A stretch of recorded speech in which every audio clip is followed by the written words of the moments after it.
adult till you're 18. Do you want me to be your daddy for the next 8 years, son? Huh? Yes, sir. You do?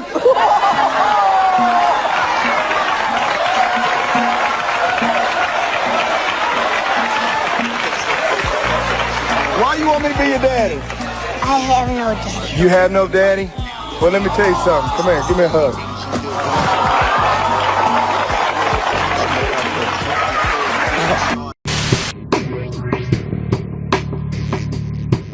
Special guest with us, Ben Swann, two-time Emmy-winning journalist who has worked for various TV stations, including KDBC in El Paso, KFox in El Paso, KTSM in El Paso. Couldn't keep a job in El Paso. They kept WXIX in Newport, KY Cincinnati, and RT America. He is also a political commentator and founder of the Truth in Media Project, a web series that focuses on investigative reporting and alternative news. Welcome back to the show, Ben Swann. Hi, Ben. Hey, Jimmy, how are you? You're right. I could not keep a job at El Paso, man. And they actually missed one of them. My very first job there at KDBC before I was on air, I was a videographer and I destroyed a live truck. So I was fired for that. Ah, nice. Confession time. Now, Ben, I got to ask you, are you juicing? Because you're looking, you're pretty buff. I am not natty. I am not natty, man. No, that's all natural? That's natural. I am not. Give me one of these. Could show me? Let me see it. Bam! Look at that. Look at that. Look at that, man. You sure it's not even doing it justice, brother. Are you getting ready to do the remake of Over the Top? You know what it is, and that would be great, by the way. It's because I got to get in the ring and fight guys now because nobody pays attention to news anymore. So we got to. That's my new platform. I'm gonna start fighting like who is it? The Jake Paul brothers. Jake Paul. Yeah, exactly. I got you. All right. Well, I wanted to have you on because there's a lot of people who are still saying that the Epstein. Well, here's on your. This is your Twitter. There it is. It says Epstein is Pizzagate. Yeah. So let me just show a little bit of a clip that you released on your Twitter feed, and we'll come back and talk about it. Pizzagate. It became a major story weeks ago when an armed man decided to investigate it. So this is from this. You were on this story 10 years ago, right? When everybody was dismissing this as crazy because that's what the establishment does. Just like if you question the vaccine or the COVID narrative or Dr. Fauci or Russiagate, everybody just, you're crazy, stupid. But of course you didn't. You know, you're one of those types of guys who you don't listen to the establishment and you poke holes in it. So here it was. This started like 10 years ago. Here we are. Pizzagate. It became a major story weeks ago when an armed man decided to investigate a D.C. area pizza place for himself. This man right here, he carried a rifle into a pizza parlor and then fired it at the floor. Media is telling you the entire story is a hoax or fake news. But what does that even mean? I spent the last month investigating. So what exactly is Pizzagate? Well, the story that came to be known as Pizzagate did not begin with a rumor, nor was it created by Macedonian sheep farmers as CNN actually once claimed. It began with WikiLeaks, authentic, verified emails taken from the phone of the chairman of Hillary Clinton's presidential campaign, John Podesta. Those emails were real. In all these years, by the way, no one has actually disputed that. Inside those emails were communications that struck a lot of people, not just online commentators, but researchers and former law enforcement, as unusual to say the least. References to pizza, and to pizza handkerchiefs, and to maps, the private gatherings involving powerful people, some very bizarre stuff. In fact, the first people to draw attention to those emails were a group of self-proclaimed pedophiles on 4chan and 8chan who claimed that Podesta was using the same terminology that they use to speak in coded language. And in researching those emails, I found a 2010 entry into Urban Dictionary. It's still there, by the way. It confirms that cheese pizza is a commonly coded term for child pornography, CP. I want you to see these images here. These are the images. Notice this one on the end, the triangle. That image signifies something called boy love. The pizza place next door to Comet Ping Pong Pizza, Besta Pizza, well, this was their logo until only a few weeks ago. Clearly, you can see that the Besta logo actually contains the same image, I'm going to show you again, as that boy lover image. Interestingly, after Pizzagate investigators pointed this out, Besta Pizza changed their logo, and there it is now. So, what do you? First of all, what do you make of all? So there was over 911 mentions in the of pizza in the Epstein files that they released, right? That weren't blacked out. That's right. And the cheese pizza thing, it's obvious. What do you say to people who still deny that there's something to these code words Because didn't even the FBI acknowledge that these were in fact code words, or no? So the FBI has not acknowledged these are code words. However, not as an official stance, they have not done that. But in 2023, the FBI arrested a guy who was linked to child pornography distribution and child trafficking in the United States. And in the court documents where they explain how they caught him, the FBI investigators said they tracked him using code language, including cheese pizza, that he would use in order to speak to other pedophiles. That's how they found him. So while the FBI won't come out and say, yeah, this is a legitimate way that we track, we know that there are investigations that are run, and this is how they find some of these people. Now, maybe one of the reasons the FBI won't say it publicly is because this is how they track people. They don't want them to stop talking this way. If they keep talking this way, it's easier to find them. But it is absolutely, at least in the case of you can prove that child traffickers have been tracked down, arrested, in cases made against them because of their use of that specific code language. Now, getting back to Comet Pizza, you know, we actually, I was looking for this video today, but I couldn't find it. We did an interview with a guy who had inside information into the Vince Foster murder in the Clinton White House. And it was obviously a murder. And he said that there's a connection to Comet Pizza. Did you ever find anything about that? Oh, not about Vince Foster. That's very interesting. What I would say is fascinating about Comet Ping Pong Pizza. And listen, there's, Jimmy, you know this, right? Disinformation, right, is the term that the FBI loves to use and politicians love to use, and we got to watch out for disinformation.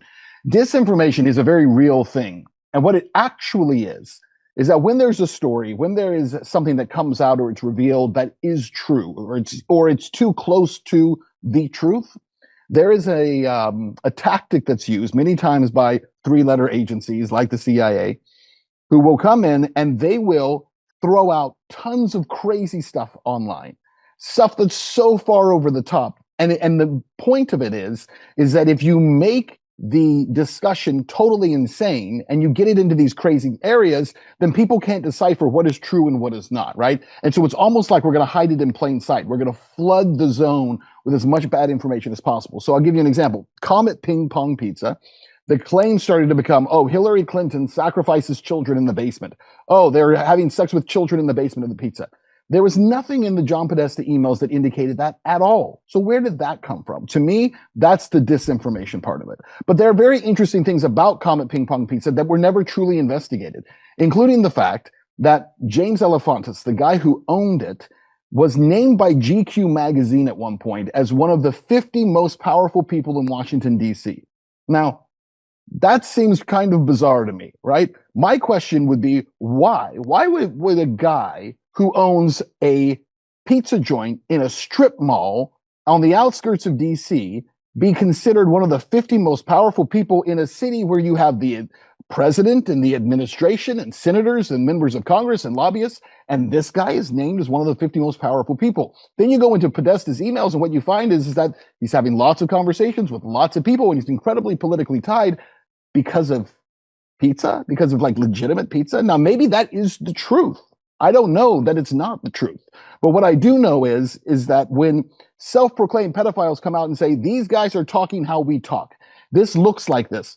The point of that original story you were playing from 10 years ago, the synopsis of it was that we don't have answers to this because no one's investigating. Right. It. Not the Metropolitan Police in DC, not the FBI. Nobody ever investigated it. And we tracked that for 10 years. And still to this day, there's never been an investigation. John Podesta will go on TV and say, totally debunked. Pizzagate was debunked. It was never debunked. How was it debunked and by whom? Yeah.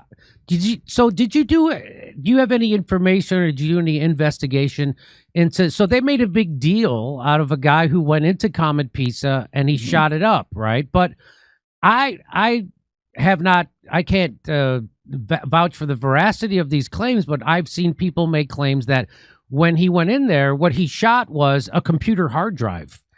And then that guy has a very interesting, he never went to jail, and then he was actually killed later in a police shootout. Can you talk to any of that? Do you know anything about any of that? So that's exactly what I've heard. I've heard that he fired his gun into a computer because he went in there to investigate it. He didn't shoot any person who was in there. There's also reports that this guy, if you looked into his background, was himself connected to government entities at one point. And that he did, one of the things that you forgot to mention is after he did this, he came out and did not get jail time. Why? Because he came out and said, I was led astray by online conspiracy theorists who filled my mind with madness. And the prosecutor said, you know what? You've served your time just by admitting that. To me, I mean, if there's anything that stands out that this guy was a plant and he was going in there for specifically that reason, was to discredit anybody who believed in this. And they're still doing that, by the way, now. Look at what's happening with the Iran stuff. You got people like Laura Loomer who comes out and says, there will be a terror attack in the United States. And when there is, you can blame people like Tucker Carlson and Candace Owens and anybody who has not supported this war. It's their fault that this terror attack's about to happen. This is a very tired playbook, but 10 years ago, it was still fairly new. And now people are used to it. As I'm saying this, most of your viewers are going to hear this and say, oh yeah, we can recognize what that is. 10 years ago, people didn't recognize it near as readily. So that was obviously a psyop. That guy who shot up Comet Pizza was sent there by the feds so they could have a narrative saying, look this is, if these people online keep saying these crazy conspiracy theories, it's going to incite these people to go out and commit violence. And so we have to censor these people on social media. That's the reason and to discredit this theory. And to discredit the theory. And it silenced the theory. Remember, most mainstream outlets never talked about Pizzagate. By the way, I didn't either until this happened. The only reason I did after the guy went into Comet Ping Pong is I was working on my bio. They left off one of my networks I worked for. So I worked for CBS at the time in Atlanta. And I'm working in Atlanta and we don't cover Pizzagate at all. People had told me to look into it. I kind of looked at it, I was like, this is crazy stuff. I stayed away from it until this happened. And then every night we're on the news reading stories about this dangerous guy who went in there because of this dangerous conspiracy theory. Well, when that happened, then that's what piqued my curiosity. Say, wait a minute. We're talking about Macedonian sheep farmers. We're talking about online conspiracy theorists who are causing danger to the world by asking these questions. But it wasn't until that this guy goes in there that Megyn Kelly has James Alefantis on her show, who comes in and he talks about it. And I like Megyn Kelly. I like a lot of things about her, but she's just dead wrong about Pizzagate. She was asked recently about it. You know, does any of this stuff with the Epstein stuff verify that maybe you went too easy on Alefantis when you interviewed him? You didn't push him on any of this stuff. And she says, no, Pizzagate's crazy. I don't believe any of it. But Pizzagate, and I want to just, if I can, Jimmy, just address this too. When I say Epstein is Pizzagate, what do I mean by that? What I mean is that the theory of children being held in a pizza parlor and raped and tortured and eaten by Hillary Clinton is nuts. That's not true. But that was never Pizzagate. Pizzagate was the belief that there are circles of elites in society. Elites, I use that term loosely. But wealthy and powerful people, there are circles of those people who also traffic, sexually abuse, and ritualistically torture children.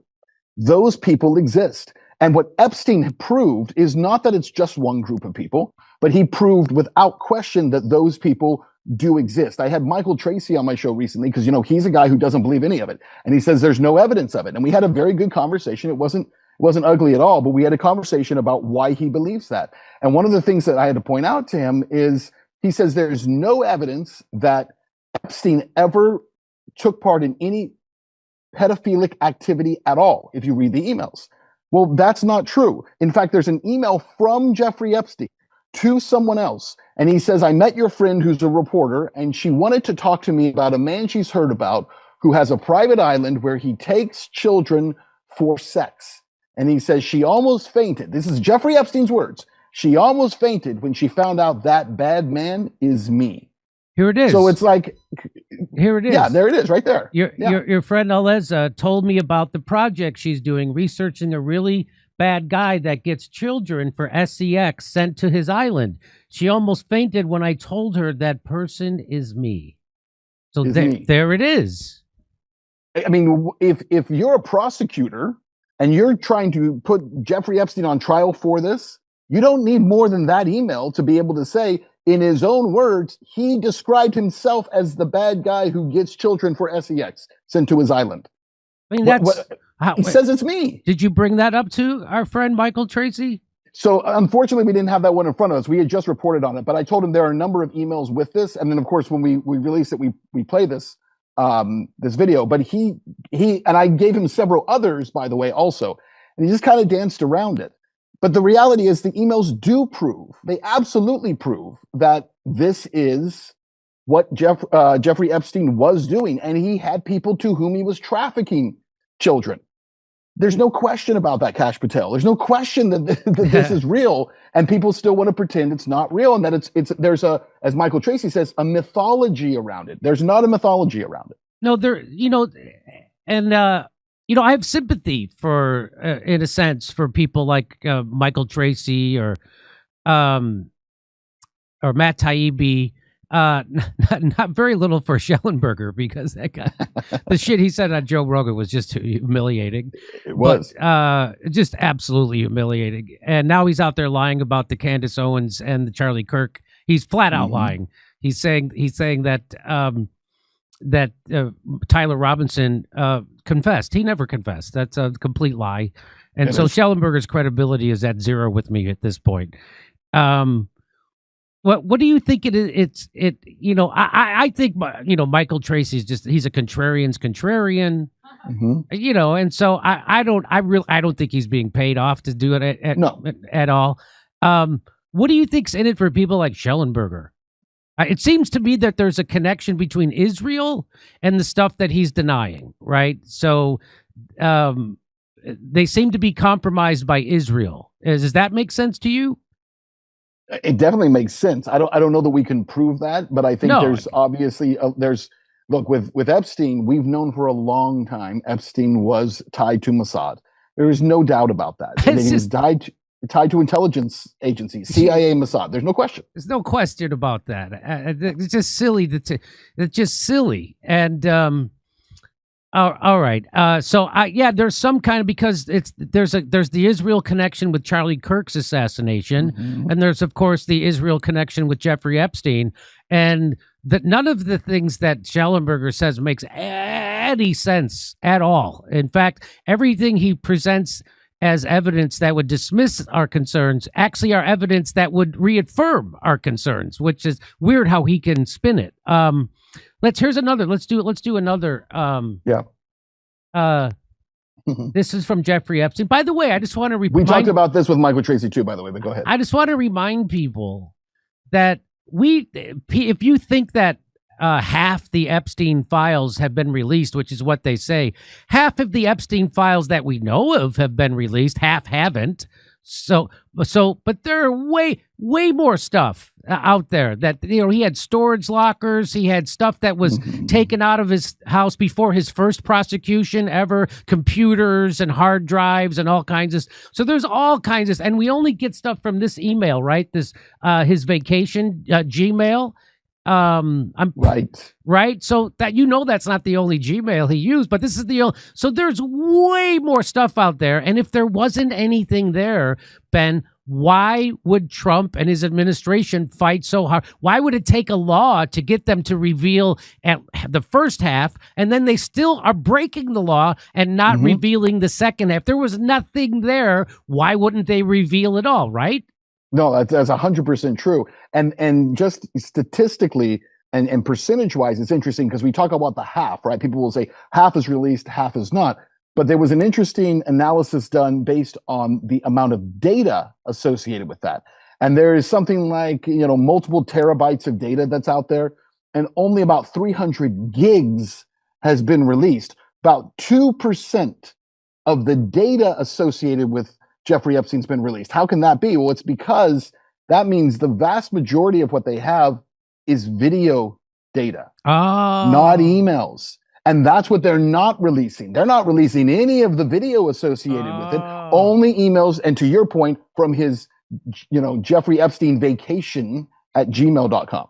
Yeah. So people need to keep that in mind. There's way more out there than they're admitting to, that people even think is out there or exists, and they're still covering up half of it. So to me, that would make me way more suspicious that the accusations of everything people are launching at them is real. That's what I'm saying. Like all the facts that we actually do know point in the other direction, and you have to really twist yourself into a pretzel to make it go the other. Like, that somehow Jeffrey Epstein killed himself, that kind of thing.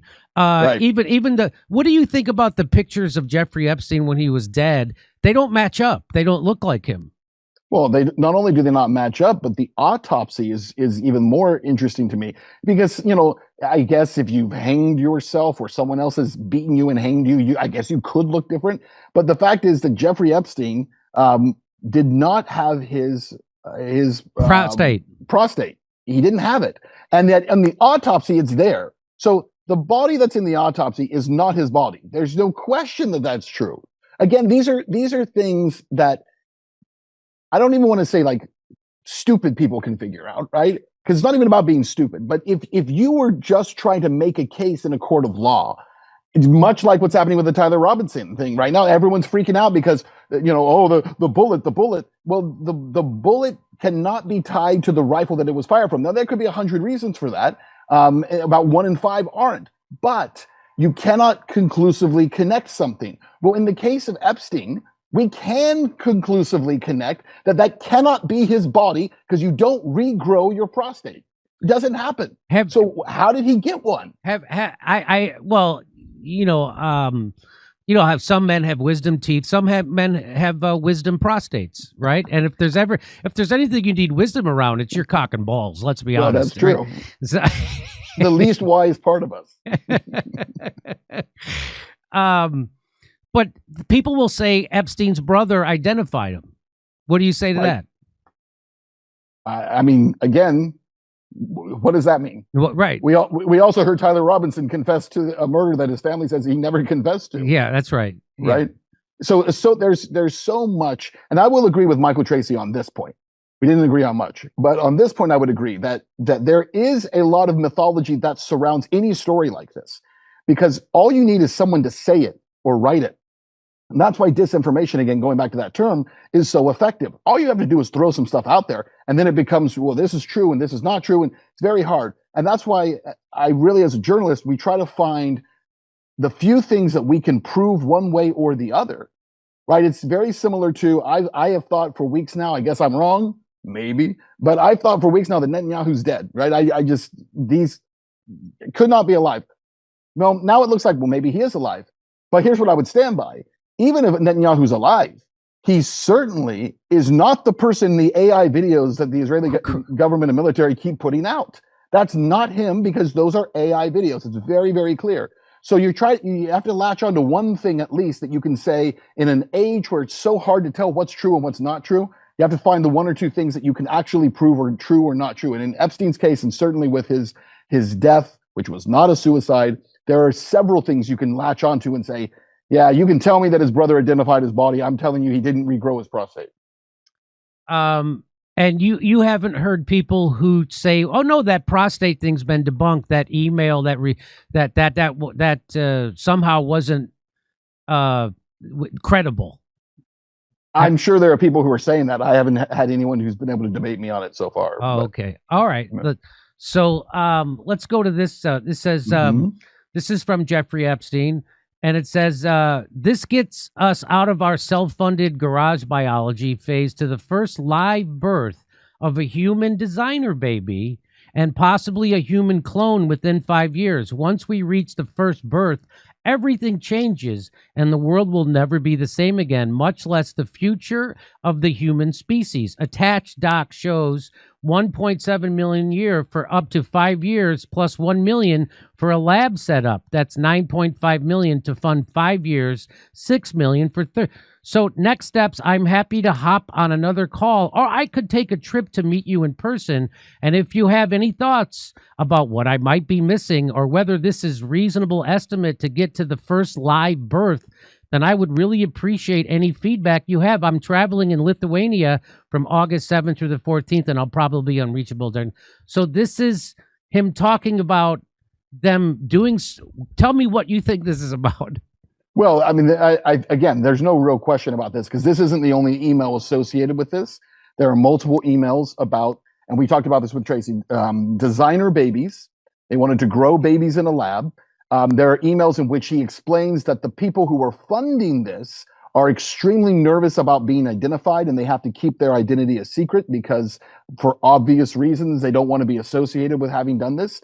He talks about, again, sperm modification in emails. They talk about how they're going to create these designer babies. And in some emails, he even talks about how they're going to grow babies for black market sale. So it's not even like he talks about in this email, the world will never be the same again, much less the future of the human species. But in other emails, he's talking about actually selling babies on the black market that they're going to design and grow themselves. And so when you take those things and lump them together, and by the way, do you know where all this was happening? No. Where these labs were? No. New Mexico? Take a guess. No. Israel? Take a guess. Come on.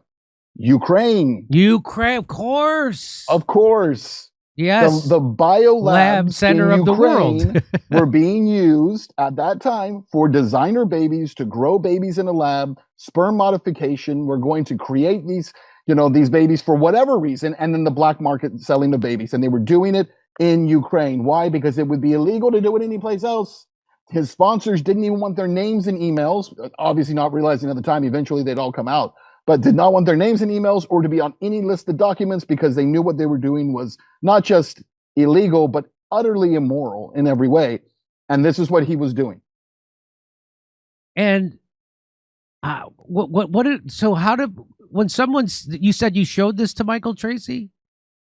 Well, I explained them to him, yes. And how did he not have an answer. Oh, he did not have an answer. No. Oh, okay. Just said, and then he wanted to talk Pizzagate. Yeah, well, pizza, and he went back to pizza. This one he left alone. So the idea is that they're literally talking about pizza and grape soda. That's the idea. He said, I like it. This is how Michael said it to me. He says, listen, we all talk about pizza. Pizza's a delicious food. He says, if you look through my email, you'd probably find an email about pizza. I said, I bet I would. Very possibly. I don't think I'd find 900. And he had to confess, okay, yeah, probably not. Probably not 900 emails about pizza. Yeah, probably not. Unless you're a big fat fatty. And a lot of those people wouldn't even have 900 emails about pizza. That's a lot of conversation about pizza if you don't own a pizza place. And by the way, one other note, none of those emails are a receipt to an actual pizza place or an order to a pizza place. It's conversations between people about pizza. Well, there's the there it is. Birth babies for black market use too. Yeah, there's this spoke of going to, well, there was I thought I had it, but I don't. There's the email that says want to get a cheese pizza and grape soda, only you would understand, right? So, or something to that effect. That's what he says. Only you would understand. Only you would understand. Who? Everybody would understand what a cheese pizza and a grape soda is. So why would he say only you would understand? Yeah. So that, again, only you. This doesn't make sense. Let me just show this to you. This is Jeffrey up. I hate, there's so many redactions. That's the horrible thing. But down here it says, you made many unusual offers. You offered to buy my baby 6 months into our relationship. So this is someone telling Jeffrey Epstein in his that he offered to buy a baby, a 6-month-old baby. So and Michael Tracy had no answer for that one either. Like nothing? No. He wanted to move on to talk about pizza. Okay. All right. Because the pizza is the easy one to punch at, right? Oh, it sounds silly and you can't really prove. By the way, guys, folks, that's why it's called code language. That's why they talk that way. Yes. So you can't go back later on and look at the email and say, see how here you talk specifically about a child? That's why they're talking about pizza. The point of code language is to try to disguise and diffuse what you're talking about. And so this one says, spoke of this going on at Zorro Ranch, and that was Epstein's place in New Mexico, right? That's right. she has said on record that Epstein offered her money to do this. Birth babies for black market use. Whoa. That's right. Whoa. So again, for me, there hasn't been an explanation of the grape soda pizza and the cheese pizza, which obviously, as the FBI has all but confirmed officially, that right. cheese pizza, CP, stands for exactly what we think it stands for, right? And so there's no way, you have to really bend, you have to be like the most incurious person in the world without being able to, or the worst puzzle put together person, right? You have to be horrible at jigsaw puzzles to not figure this out. And again, it's just kind of stunning to me. Now, all right, I guess I'll just leave it there. What do you think we'll ever see the rest of those files on Jeffrey Epstein? So I'm surprised that the files have not been destroyed. If you don't want to release them, why aren't they destroying them? They might be destroying them. But I guess technically when it comes to, electronics and servers and all that, it's difficult to ever actually destroy anything, right? I think it depends on who the next administration is. I think, there is a deep desire from the public to see whatever else is there. There is a deep desire from the public to unveil all this stuff. I still believe, despite the fact that Trump went into office saying he would do a lot of things that he's not doing, he proved something that I find to be pretty interesting. He proved that you can create a coalition out of people who don't want more endless war and who want transparency and want government to be responsive and want us to stop be beholding to, other nations. And he proved that you can actually build a coalition enough to win the popular vote. My hope is that come 2028, there will be on both sides of the aisle, there will be candidates who run specific to those issues, and that we can actually get someone who has the fortitude to go ahead and put out the rest of it and says, you know what, let's do it. Let's put those files out. Let's make all of it public. Let people know what's there. I don't see why we couldn't get that. I hope so. I wanted to I have a prediction. Do you have any predictions of what Trump's going to say tonight? I think Trump is going to say that the war is being wound down because it was so glorious, such a victory. We've won. We crushed them. We defeated them. We're going to leave. I'm very angry at NATO allies because they didn't want to, let us utilize their airspace and utilize the bases in their countries. And so I'm thinking about leaving NATO. He won't actually do it, but I'm thinking about leaving NATO. But as my punishment to them, they're going to have to reopen the Strait of Hormuz. We're not going to do it. And he's going to use that as his reason why he's able to leave without it open, because this is his way of sticking it to the Europeans. I think that's what he'll say tonight.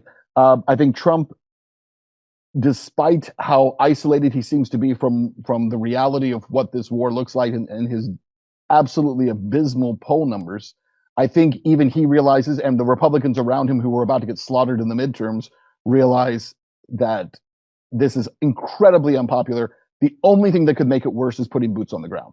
Only thing worse. Here's my prediction. So the latest polling show only 12% of Americans support boots on the ground in Iran. That's right. That doesn't mean he's not going to do it. And right. But what he's been through this whole thing, he's been making statements that to influence the markets, right? Yes. And so when he comes out and says, "Oh, we're having good negotiations," they're not negotiating. No. He's making that up, and he says, "Oh, the war's going to be over. We're getting most of our demands met." He's doing that to juice the markets, and it's been working to a certain degree, and it's working less and less as it goes on. But my prediction is this: that he will say exactly what you said, and then on Friday, because it's Good Friday, so it's an off day, he's going to send in ground troops on Friday. This is my guess, because he sent he sent 10,000 Marines over there, which costs a heck of a lot of money to do. They're sending another aircraft carrier over there, the George W. Bush over there. So I really think that he's been saying two things the whole war. So he's gonna say that thing tonight, that hey, it's over, we're letting it go. We haven't opened the Strait of Hormuz, but that's not our problem because we got all the oil in the world we want. That's Europe's problem. That's NATO's problem. That's China's problem. Let them go in there and open that up. And that's what. And then on Friday, I hope I'm wrong, and I'm not the best at predictions, but I'm pretty sure he's going to do the ground invasion on Friday. It's very possible that could happen. I mean, keep in mind there are 50,000 U.S. troops who have been called up, right? So you mentioned the Marines. There's another 40,000 on aircraft carriers who are in the region who could. There are about 18 of those Warthog planes that they've brought in. The Warthogs, they're able to, they're specifically designed for a ground invasion because they cut through tanks with the guns they have mounted on them. So it is possible that is the plan. I think the issue would be, what would be the mission? Now, the mission could be, they claim they want to go in there and grab a bunch of uranium. There is a report today that says that the military has laid out two options for Trump, specific to how to do that. To sending ground troops for the uranium. And it involves, Jimmy, building an airstrip inside of Iran on which they would land a plane. That reportedly, that Trump's response to it was, this is even crazier than an Arnold Schwarzenegger movie where he's the only one who makes it home alive. So it's very complicated. Trump right now has already lost so much of his MAGA base, despite what the polls are telling you, because I guess you have to define what MAGA is. Let me redefine it. The coalition that got him elected, he's lost about 2/3 of it, right? It's gone. The only thing that could make Trump more unpopular would be having a major scene of Marines who are killed and slaughtered, several thousand of them who die as a result of some botched operation where they go into Iran. What I will say is this. Every step of the way so far, this administration has gotten it wrong in terms of the resistance they would receive, how the people of Iran would respond, how the Iranian military would respond. They've been wrong so far on every count. So if they do this, I think it'll be another miscalculation and it'll end very, very badly. Well, I don't know if you heard this, but this is breaking. Russia Chechen combat units officially informed Iran that they're ready to deploy to Iran to fight alongside Iranian forces if the United States launches a ground invasion. Whoa, let's listen to this. Here we go.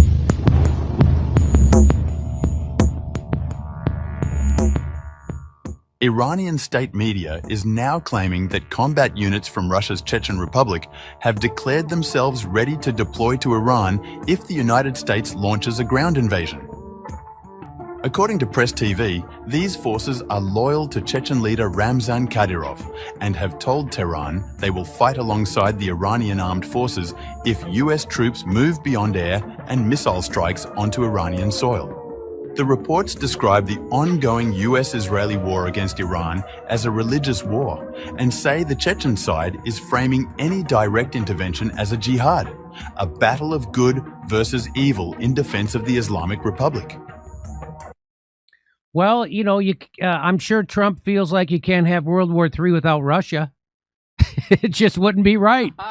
We have the best war and we have the best opponents you've ever seen. This is going to be a great World War III. You're going to love it. Russia would be very offended if we didn't invite them. So that's what it sounds like to me. So what do you make of that threat?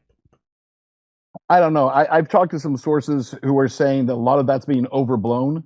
That these are individual groups, like the Chechens are not necessarily, this group in particular is not under the overarching Russian military, so it's kind of a separatist group.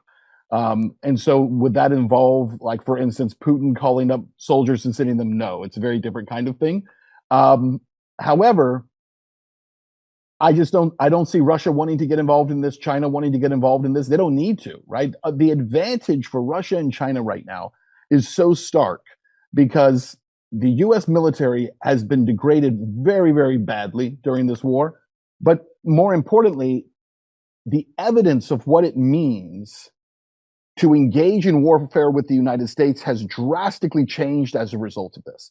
So think about it this way. 25 years ago with the Iraq War, obviously we go into Iraq, we roll over Saddam Hussein's Revolutionary Guard at the time. They can't do anything to us, shock and awe campaigns. Then we get bogged down, for a decade in a stupid war that we shouldn't have been there in the first place, but we're bogged down in this ground war. But in terms of the actual firepower of the United States, very impressive. And people say, look how strong they are. It ain't 25 years ago. And what's amazing to me is how the Iranians have done what nobody has done to the United States ever, actually, in a lot of ways. Think about the Patriot missile batteries. Think about the THAAD, the missile interceptors have been destroyed. So many of those THAAD units, right, have been wiped out. And those are like $1 billion a piece.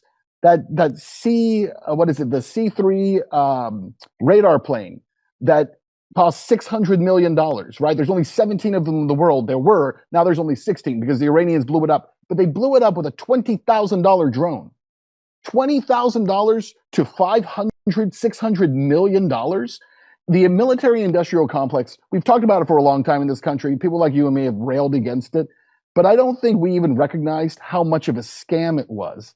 Because, they're wasting massive amounts of treasure. Yes, they've got these crazy contracts. But what's much, much more interesting to me is that they've been selling this antiquated equipment. And now we find that a military like Iran, which, I guess no offense to Iran, but this is not a world power. This is a regional power, has the ability with $20,000 Shahed drones to knock out, and take incredible hits against our military, against our technology. They have utterly destroyed every base in the region. There are reports that say these bases are uninhabitable now because of what the Iranians have done. And this is not a world power. But it is a power that said, we're watching what the U.S. does, and they're not ready to fight. And we're not. We're not ready to fight a war like this. So imagine if you did bring Russia or China in, who have hypersonics. THAADs can't even stop those anyways. Patriots can't stop those. They can't stop hypersonics. Iran's used a few hypersonics, but very, very few so far. Iran is very much like Afghanistan in a sense that it's mountainous terrain. Mm-hmm. And so if you try to, have Marines go in there, they're sitting ducks. And so, I think Trump's going to try to take a hold of some kind of island, whether it be Karg Island. Or some other place, and try to come home with some uranium dust and say, look, we did it. So he's got to do something like that. So that's why I think there will be boots on the ground starting Friday. I could be wrong. I hope I'm wrong. I mean, it's very possible. He wants the win. I like in the press conference he had today. He said, "I'm going to make a speech tonight, and I'm going to tell everyone what a great job I've done and how terrific I am." Well, I believe that. Yeah, I believe that's absolutely going to happen tonight. The problem is that even if you come back with some uranium dust, it means nothing, right? And the cost to get that would be so high. I almost think I think there has got to be some level of understanding that Trump has that this is going to be the optic that's used against him. It's so interesting to me, Jimmy, that 10 years ago, 11 years ago, Donald Trump stood on a stage and really didn't have much chance of becoming president.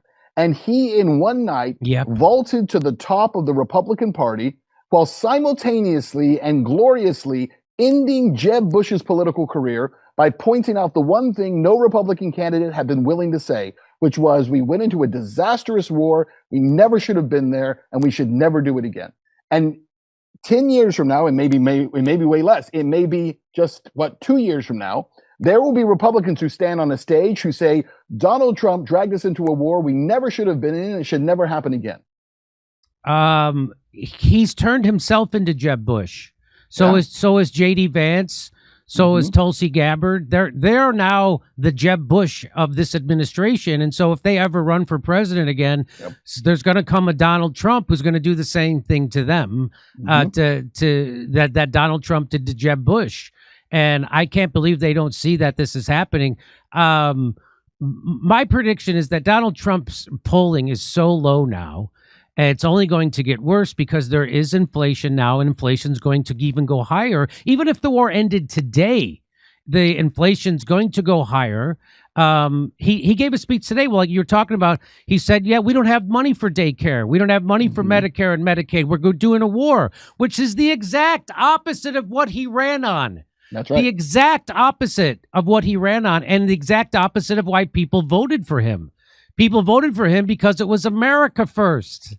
And so we're going to start taking our war money and putting it into our own country, our own education, our own infrastructure, our own health care, our own daycare, to help our worker. And now he's acting like he never said. So I still don't understand what, I think what might happen, tell me what you think, is that it's going to get so bad because there's a record number of Republican people in Congress who are resigning ahead of the midterms because they know what's coming.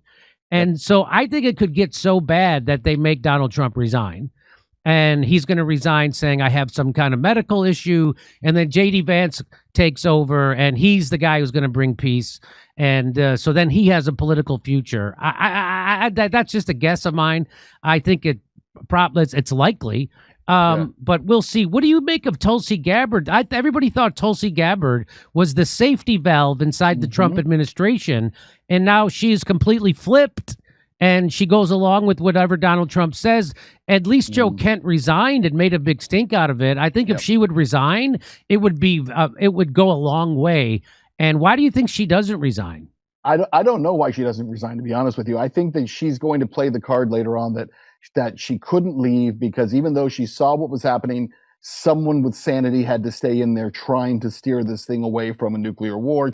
I think that'll be the argument that she makes. And by the way, maybe it's not a crazy argument. Maybe that is actually what she's doing. She's saying, if I resign and leave, we're going to end up in a position where there's only inmates running the asylum, and someone has to be here to try to convince this president to do something different. And I think there is actually some validity to that idea. Personally, I would like to have seen her resign, but that's selfish reasons to say validate what I already know to be true. I don't need her to actually validate it. He's wrong. But I think that maybe there should be some people who stay in there and say, if we can stay and we can convince this president to listen and to stop, or if we just leave him with the Lindsey Grahams of the world and we leave him with the neocons who have taken over, if Mark Levin is the only voice in his ear, who knows how far this thing spins out of control. I think Vance himself is desperately wishing that this thing would come to an end. He's desperately wishing that he would have been given the chance to go to Pakistan last weekend as he was trying to do so he could negotiate the end, because he needs that, right? They need to be able to say, no, we really are the peace candidates. We really are the peace party. We really don't want any more of these wars. And what Trump is, I don't know if it's intentional or not, but what he's doing is he is destroying the opportunity for any of these people to replace him. And honestly, Jimmy, maybe that's the point for him. Maybe he doesn't want it to be passed on. Maybe he wants to say, I'm not on the ticket, so look how badly we did in the midterms. I'm not on the ticket. They couldn't win without me. And maybe that's really what it is. Oh, okay. Well, I think that Jared Kushner and Steve Witkoff, they're the equivalent of having Benjamin Netanyahu negotiating on the United States' behalf. There's no doubt about it, in fact. And they're, some people have theorized that he's being lied to by them. I'm sure he is. I'm sure he is. Just like he was lied to by Benjamin Netanyahu. So he's got three people in his ear lying to him, and he's shut out everybody else. And his chief of staff, literally was an employee for Benjamin Netanyahu. So I think there's a good chance that that's happening. But a bigger case here is that Iran, Russia, they don't trust Witkoff anymore. They don't trust Jared Kushner, because every time somebody goes to negotiate with them, they bomb them in the middle of negotiations, right? So I don't think anybody would even take a meeting now with Jared Kushner or Witkoff. What do you say? I think that's definitely true. I mean, the Iranians won't talk to them. Why would anyone talk to them at this point? Because again, it was very clear that multiple times, they did it twice to Iran. Twice. Right? They did this a year ago before Operation Midnight Hammer, They went and they negotiated. Middle of negotiations, all of a sudden they get hit. And by the way, the story is that was actually when the war was supposed to start. The whole thing was going to kick off then. And it was a guy named Charlie Kirk who went to the White House and convinced the president not to do it. Convinced him, don't do this, it'll destroy your presidency. And then, of course, by September, Charlie Kirk is now dead. And then we come into the new year and it starts. There is no voice, I guess, preventing him from doing it.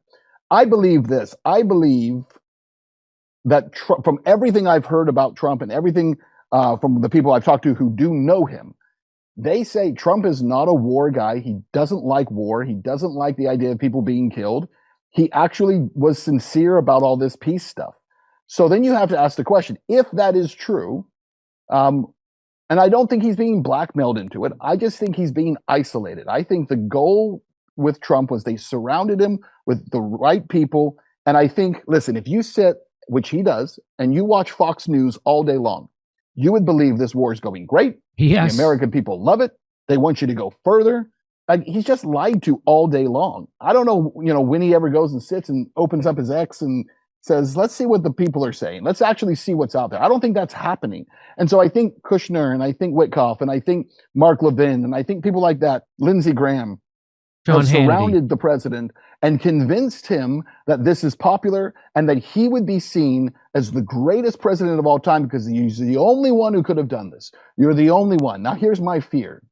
My fear is that they're now telling him, go ahead and use a nuke because you're the only one brave enough to do it, right? And that's the only way you're going to stop the Iranians. And by the way, it's the only way he's going to stop the Iranians would be to nuke them. Obviously, that triggers an absolutely unimaginable scenario once that happens. So I hope that does not happen, and I hope I'm totally wrong about that. But I believe that what they've tried to convince him of is you're the only one brave enough to do this. And at some point, I'm hoping that he has started to realize, listen, Lindsey Graham today came out and said, you know what, this thing should be wrapped up and let's get it over with. Now, why would Lindsey Graham say that? Because he's about to be primaried in South Carolina. It's so unpopular that Lindsey Graham now is on track to lose his primary race in South Carolina. So he's trying to backpedal now and get it over with. And if there is enough panic around the president, now they've become the panicans.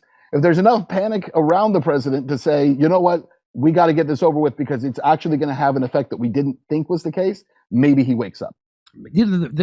I'm less worried about Trump using a nuke than I am Benjamin Netanyahu. There's a reason why they have those nukes. And so if he feels like, if Trump or if Trump resigns and the United States pulls the rug of support out from underneath Benjamin Netanyahu in Israel, which is coming at some point. Now, I don't know if it's now. I don't know if it's next year. It's coming. And that there's a reason why they have the thing called the Samson option. There's a reason why they don't have just one nuke. They have like 200 nukes. I think it's more than that, actually. Yeah, like probably. Yeah, at least, let's say at least 200. So there's a reason why they don't have those because they don't want to use them. They have them because they want. If they're existentially threatened, they will use them. Netanyahu is he's a bigger maniac than Pol Pot, Idi Amin, and Hitler combined, as far as I'm concerned. And I think he would use a nuke, and then just like. Rubio admitted that, well, we had to go to war because Israel was going to start it. And we instead of saying, well, we tried to, because they know they can't stop them. And so if he uses a nuke, then it's all over. It's a nuclear war. It's World War III. It's done. And I think Benjamin Netanyahu would use one. And especially because if the war ends, he goes to jail. Right. And everybody knows that. So everybody knows that. And look what he's doing now with southern Lebanon. Yeah. Right? They've now gone in there. They're flattening southern Lebanon.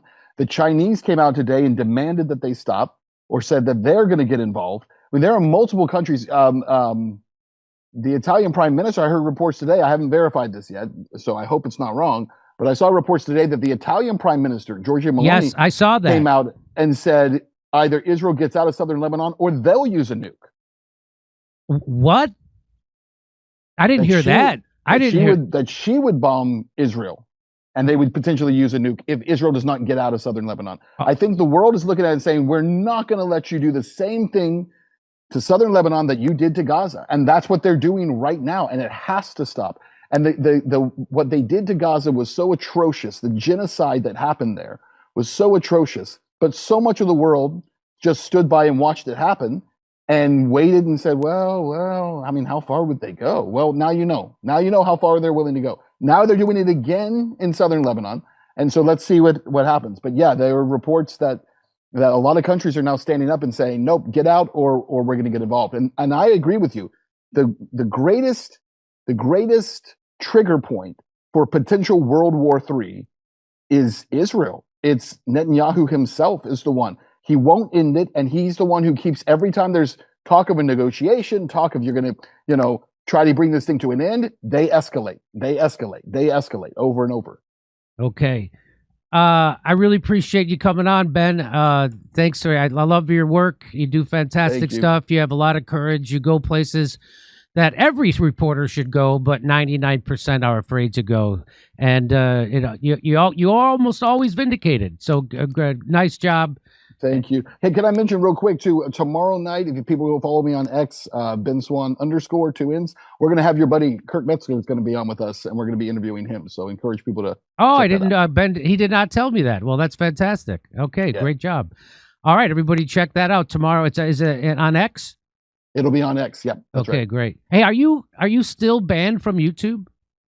They just put me back on this year. I got back on. They deleted everything I had, so I had to start from scratch. Oh, okay. Yeah. But you're back on? It is what it is. But back on for now. Okay. We'll see how long it lasts. All right. Good luck. All right. Thanks again, buddy. I really appreciate you. All right. Over, Steph.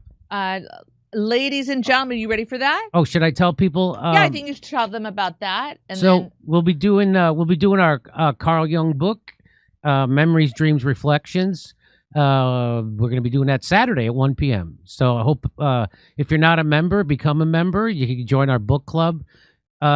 If you're into that kind of thing, it's fascinating. It's the most to me, it's the most fascinating thing that I'm doing in my life, is because it's what it's all about. If you think that Carl Jung was anything like Sigmund Freud, you're wrong. And this will prove it. This book, it's mostly about spirituality. It's mostly about God and the God that is in. We've all heard that God is inside us. God is not external, and that's true. And Carl Jung kind of discovered that, and in a real way. And he is light years beyond Freud, and that's why he's not taught in schools. They teach Freud because most people don't understand Carl Jung, and they don't, and it's too controversial. But he's definitely light years beyond Freud. And so I encourage everybody, if you're not a member, $10 a month, go to jimmydore.com, become a member.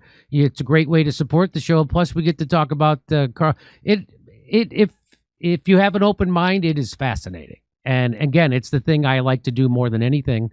And we're only on page 70, and we'll probably read up to page 84, which is, I believe, the end of chapter 3. So yeah, so we're on page 70 of the book right now. Memories, Dreams, Reflections. It's a fascinating read, and you find out that this guy was onto this stuff as a kid. He figured out stuff that most psychologists today don't understand. Anyway, so we'll see you. That's 1 p.m. Saturday. And right now we're going to jump over to Rumble. So let's meet everybody. Everybody come meet me over at Rumble.